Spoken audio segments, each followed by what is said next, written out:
more successful now than you ever were in some ways. I am.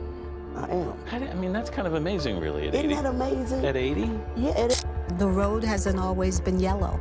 I take it all in, and I'm glad and thankful that I've survived, because there could have been a time where I couldn't have survived. They were the most beautiful voices of their generation.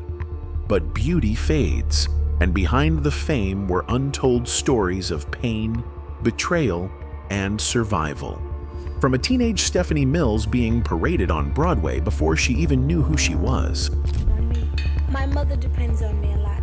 It's like my life is somewhat planned for me, where my career is going and what show I'm going to do next. And even I think to what type of man they would want me to marry. That's all planned, you know what I'm saying? To a gray-haired Darlene Love cleaning hotel bathrooms after years of uncredited hits. I did day work. I was making $50 a day. Cleaning houses, honey. You became a housekeeper? Yes. It didn't matter to me. It was about making a living. From the regal Diana Ross, whose perfect image hid breakdowns and drunk driving arrests. I have been cold and testy. That is one of the things. It's, when you're wanting everything to be right, a lot of times you make a lot of mistakes, and you are quite rough on people. To a broken-hearted Mary J. Blige, trapped in a marriage she didn't know was abusive. I'm not going to give up on love. Yes. I'm not going to let a bad relationship or a bad marriage stop me from, having a good life. These women were once America's goddesses, but now many are unrecognizable by choice, by trauma, or by time itself. So let's get into it. Picture this, a 19-year-old gospel prodigy with the voice of an angel and the face to match, standing beside Dr. King as history unfolded. Mavis Staples was that vision-smooth caramel skin, sparkling eyes, and a smile that could convert sinners on sight. Yonder come a little David. At the 1963 Newport Folk Festival, Bob Dylan fell so hard he boldly told her father he wanted to marry her. When Pop said, "Don't tell me, tell Mavis," Dylan poured his heart out in a proposal that could have changed music history forever. But Mavis, feeling too young for marriage, made the painful decision to turn him down. They exchanged love letters for years, stealing kisses at festivals, while she wondered, what if? Fast forward 6 decades, and the woman who chose freedom over love remains unmarried, childless, carrying the weight of that decision. At 85, she's silver-haired and weathered, but still performing with surprising strength at birthday concerts that draw standing ovations. As ever. You feel almost more successful now than you ever were in some ways. I am. I mean, that's kind of amazing, really, at 80. Isn't that amazing? At 80? Yeah, it is. Those who see her today struggle to connect this dignified elder stateswoman with the radiant young woman who broke Bob Dylan's heart. She calls him the love that I lost, a haunting reminder that some choices echo through entire lifetimes. If Mavis represents the sacred side of soul music, our next legend embodied pure sophistication. But even the most polished stars can't escape the darkness that lurks behind the spotlight. In 1964, Dionne Warwick was the definition of untouchable elegance, statuesque at 5 feet 7 inches, with sculpted cheekbones that photographers worshipped and a voice that made Burt Bacharach write love letters in musical form. When you can always count on me. She glided through the 60s in perfect elegance, but success came with devastating cost. Her earning power destroyed her marriage to actor William Elliott twice. Making $100,000 monthly while he earned $500, his male ego couldn't handle being supported by his famous wife. Court battles were brutal, Elliott demanding $2,000 monthly support, while she paid for everything, including his funeral when he died, broke in 1983. Business manager mismanagement left her owing $10 million in taxes, forcing bankruptcy at 72 with only $1,000 cash. The marijuana arrest at 61 shattered her pristine image overnight. Today at 84, she's reinvented herself as social media's unlikely queen. Her Twitter wit introducing her to new generations as the sassy grandmother, dropping memes, not the ethereal beauty who once made hearts stop with "walk on by." While Dionne mastered elegance, another soul sister was fighting battles far more brutal than bankruptcy. Her story proves that sometimes the most beautiful voices come from the most broken hearts. Say I'm gonna leave 100 times a day. It's easier said than The disco classic that made Candi Staton famous carries a secret that transforms everything you think you know about the song. When David Crawford wrote Young Hearts Run Free in 1976, it wasn't just another empowerment anthem. Staton revealed in 2024 that her abusive husband had held her over a 20-story balcony in Las Vegas, threatening to kill her before pulling a gun. She told Crawford about the abuse over lunch, and he took notes, promising to write her a song that's gonna last forever. Her husband, Jimmy James, was described as a pimp and a hustler who routinely threatened to have her killed if she left. The woman singing about freedom was trapped, performing the very song about her abuse while her abuser watched from the crowd. This pattern started with childhood SA by a family member at age 9, which she kept secret for over 40 years. By the early 80s, she was descending into alcoholism while enduring repeated spousal abuse across 5 marriages. Her escape came through Christianity in 1982, when she stopped drinking and found her voice in gospel music. Today at 84, Staton advocates for domestic violence survivors. I want to help women and share the drama that I had to endure. I want to talk to those women and tell them that you can make it. But if you think surviving violent marriages was devastating, wait until you hear about the woman whose own voice made millions for everyone except herself. She was the secret weapon of the 1960s, a knockout brunette with pipes that could shatter glass and move mountains. Darlene Love's voice was the heartbeat of Phil Spector's Wall of Sound, yet her face remained hidden while other groups got the credit and cash. In her prime, she was stunning enough to be a movie star, with classic features that screamed old Hollywood glamour.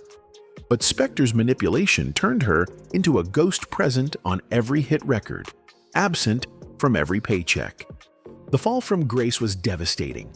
By the 1980s, this woman who'd voiced America's soundtrack was on her knees, scrubbing hotel bathroom floors, invisible to guests who walked past without recognition. I did day work. I was What do you making mean? $50 a day. Cleaning houses, honey. You became a housekeeper. Yes. It didn't matter to me. It was about making a living. The legal battle to reclaim her legacy took decades, and when she finally won, the world met a different woman, gray-haired, weathered, but victorious. At 83, she stands proudly at award ceremonies, her transformation from hidden genius to celebrated legend complete, though the price of recognition was written in every line on her face. From stolen voices to stolen minds, the next legend discovered that Motown's machine could break its stars as easily as it made them.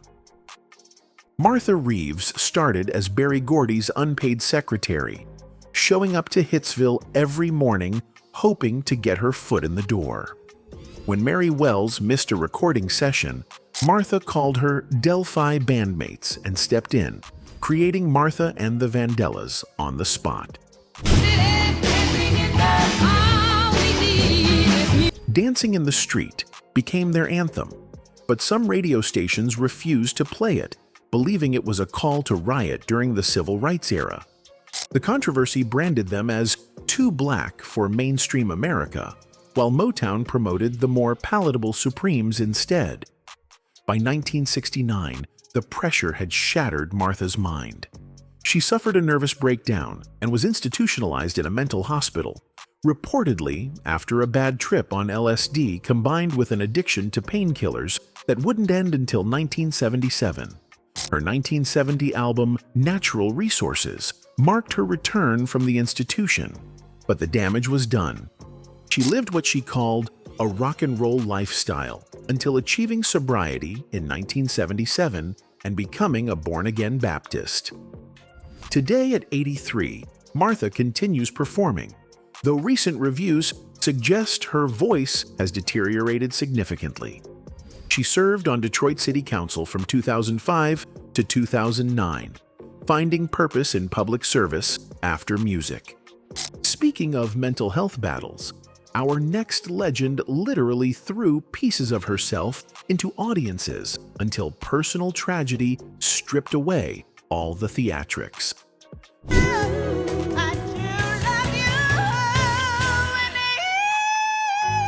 Patti LaBelle built a career on spectacular excess, throwing wigs into audiences and commanding stages in space-age costumes. But beneath the theatrical armor was a woman enduring a marriage that slowly drained her spirit. Her relationship with Armstead Edwards lasted 3 decades, but was marked by emotional distance she hid behind increasingly elaborate performances. The real devastation came between 1989 and 2000, when cancer took 3 sisters, Vivian, Barbara, and Jackie. Each death left LaBelle questioning her own mortality and struggling with survivor's guilt. The losses changed everything about her approach to life and performance. Gone were the over-the-top costumes, replaced by grounded spirituality. After divorcing Edwards in 2000, she finally admitted their marriage had been emotionally barren for years. Today at 80, LaBelle appears remarkably natural, having learned that authentic emotion is more powerful than any costume. While Patti transformed through loss, another supreme ruler faced a different kind of destruction, the slow erosion of perfection under the weight of impossible expectations. Diana Ross spent so many years being perfect that she forgot how to be human. I have been cold and testy. That is one of the things. It's when you're wanting everything to be right, a lot of times you make a lot of mistakes, and you are. Her departure from the Supremes was marked by bitter backstage fights with Mary Wilson and Florence Ballard, revealing ruthless ambition beneath her glamorous surface. The perfectionist image became a prison demanding flawless performances, even when her personal life crumbled. Her 2002 drunk driving arrest in Tucson shocked fans who had never seen their icon as anything less than in control. The mugshot showed a disheveled woman, far removed from the polished superstar image. Her romantic relationships suffered under fame's weight. Marriages to Robert Ellis Silberstein and Arna Nace Jr. failed due to career pressures and public scrutiny. As Ross aged, maintaining the supreme standard became increasingly difficult, yet she continued performing well into her 70s. Today at 80, Ross finally seems more comfortable in her own skin, though decades of perfectionism have left their mark. From supreme perfection, we move to raw funk power. But even the wildest spirits can be tamed by addiction's cruel hand. Chaka Khan's transformation from wild funk goddess to sober survivor represents one of music's most dramatic recoveries from cocaine addiction. During her peak years, Khan was consuming massive amounts of cocaine daily while maintaining a grueling performance schedule. The drug use wasn't recreational. It was a survival mechanism for coping with fame's pressures and industry exploitation. Her addiction became so severe she was spending thousands weekly on cocaine while her voice deteriorated from abuse. Family interventions failed because Khan wasn't ready to admit her problem's severity. The turning point came when she realized her children were being affected by her erratic behavior. Khan entered rehab multiple times before achieving lasting sobriety in the early 1990s. The physical transformation was remarkable. The wild-haired, chaotic performer was replaced by a controlled, healthier woman. Today, at 71, Khan appears calm in ways that seemed impossible during her drug-fueled years. Her voice, clean after decades of sobriety, sounds better now than during her peak commercial period. While Chaka battled addiction as an adult, our next star faced an even crueler fate, having her childhood stolen by the very industry that made her famous. At 15, Stephanie Mills was already carrying the weight of Broadway dreams and family financial burdens. On me. My mother depends on me a lot. It's like my life is somewhat planned for me, where my career is going and what show I'm going to do next. And even I think to what type of man they would want me to marry. That's all planned. The teenager who sang Home in The Wiz had an old soul's voice trapped in a child's face, beautiful in that fresh, untouched way that made audiences protective and predatory in equal measure. She was thrust into adult situations before she was equipped to handle them, her youthful beauty a commodity traded by managers and industry executives. The pressure to maintain success while navigating normal teenage experiences took its toll. Relationships suffered, personal growth was stunted, and the beautiful child became a guarded adult. The road hasn't always been yellow. I take it all in, and I'm glad and thankful that I've survived, because there could have been a time where I... Today, in her 60s, Stephanie's transformation reflects someone who had to learn how to be herself outside the spotlight. Her face shows the wear of someone who grew up too fast, but found peace too late. The fresh-faced teenager is gone, replaced by a woman whose beauty comes from survival rather than innocence. Fans who remember the Broadway pixie are often surprised by her more mature, reserved appearance. But there's dignity in this evolution of a child star who somehow managed to become a whole person. From stolen childhood to stolen artistry, the next legend learned that sometimes winning means walking away from everything you've built. Anita Baker's career represents one of music's most principled stands against industry exploitation, but her victories came at enormous cost. Her legal battles with record labels weren't just about money, they were about artistic control and owning her creative work. Baker's refusal to be treated as product led to years of litigation, preventing her from recording during what should have been peak earning years. The legal warfare was deeply personal, with executives trying to pressure her into compliance by making her life difficult. During legal troubles, Baker spent hundreds of thousands on attorneys while unable to generate income from the music they were fighting over. The stress affected her health, family relationships, and ability to create, as every creative decision became a potential legal issue. Her marriage to Walter Bridgeforth Jr. ended partly due to ongoing battle's strain. Baker's eventual legal victories were Pyrrhic. She won control but lost years and millions in potential earnings. Today approaching 70, Baker appears less polished than during her sophisticated 1980s heyday.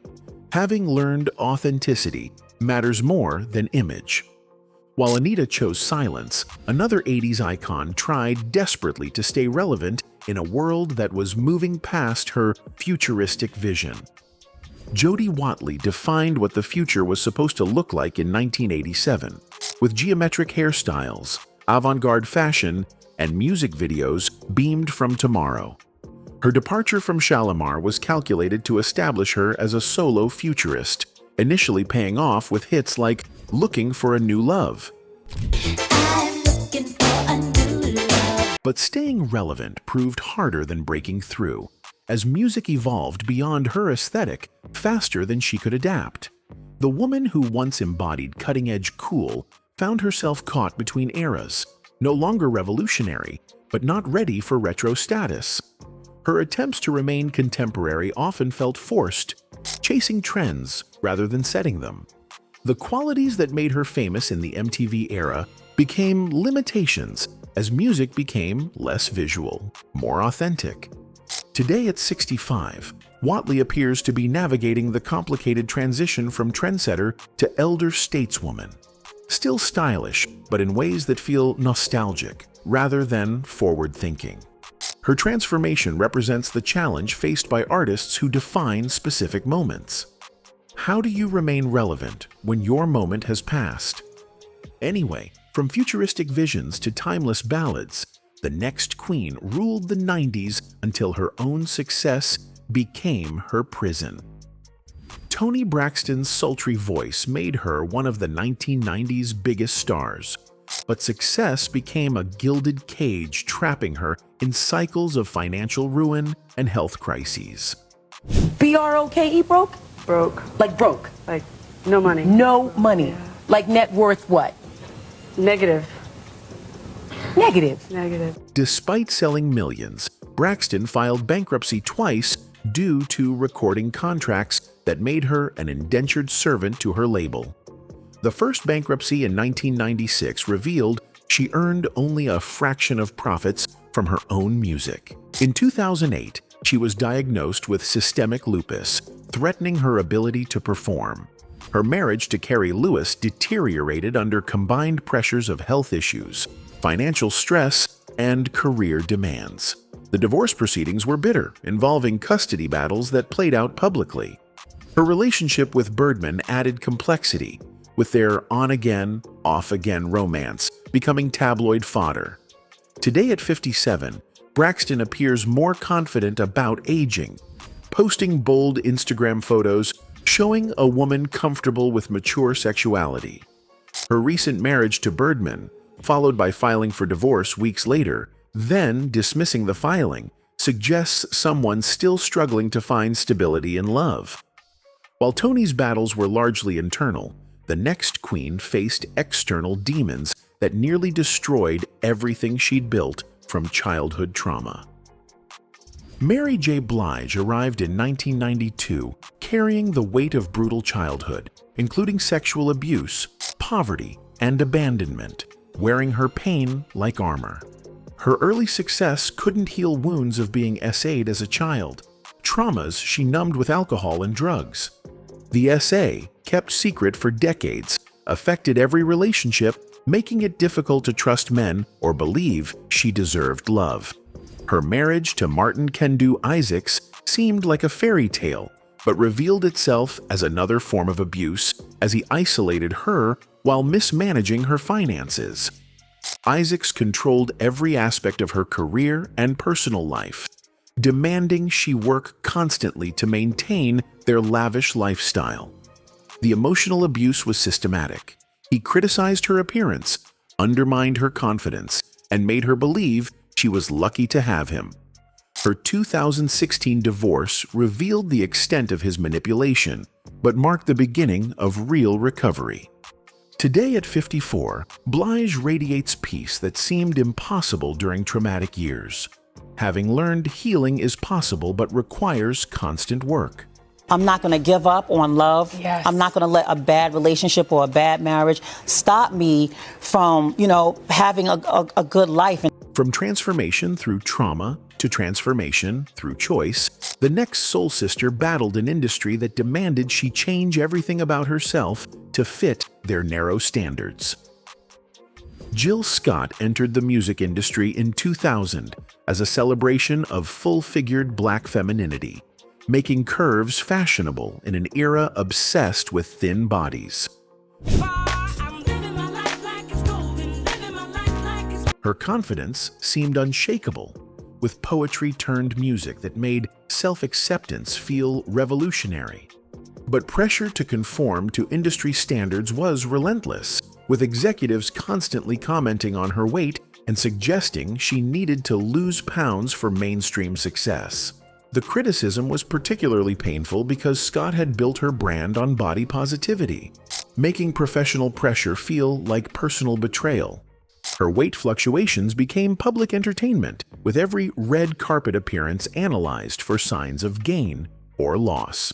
The scrutiny affected her romantic relationships, as potential partners faced public judgment about their attraction to a plus-sized woman. Despite challenges, Scott refused to drastically alter her appearance for commercial success, though her weight has fluctuated naturally over the years. Today, in her 50s, Scott appears more comfortable with the ongoing nature of body acceptance, having learned self-love is a daily practice rather than destination. From body image battles to battling grief itself, the next legend's transformation was forged in the fire of unimaginable loss. Faith Evans was hip-hop royalty by marriage and talent, but when gunfire shattered her world in 1997, she became a 24-year-old widow trying to raise children while drowning in grief and substance abuse. The murder of her husband, the notorious Blige, wasn't just personal tragedy. It was the violent end of her identity as First Lady of Bad Boy Records. The East Coast-West Coast rap feud that claimed Biggie's life left Evans paranoid and terrified, never knowing if she or her children might be next. The grief was complicated by guilt over their troubled marriage, marked by infidelity and arguments that made their last conversations painful memories. The pressure to be the grieving widow while maintaining a music career and raising young children proved overwhelming, leading to years of prescription drug abuse that nearly destroyed her voice and life. Recovery required years of therapy, rehab, and rebuilding relationships with her children, who had watched their mother disappear into grief and addiction. Today in her 50s, Evans appears healthier than during her darkest years.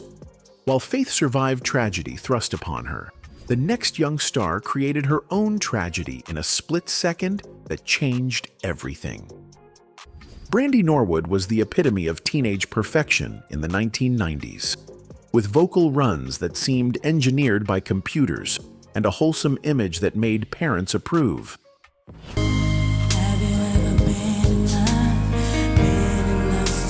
Her voice was technically flawless, her behavior scandal-free, until December 30th, 2006, when everything changed.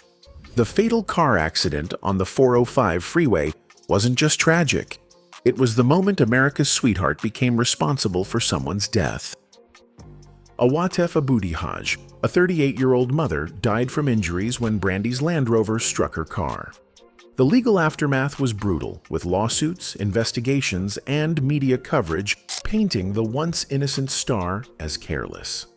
Criminal charges were considered, but not filed, leaving Brandy in legal limbo.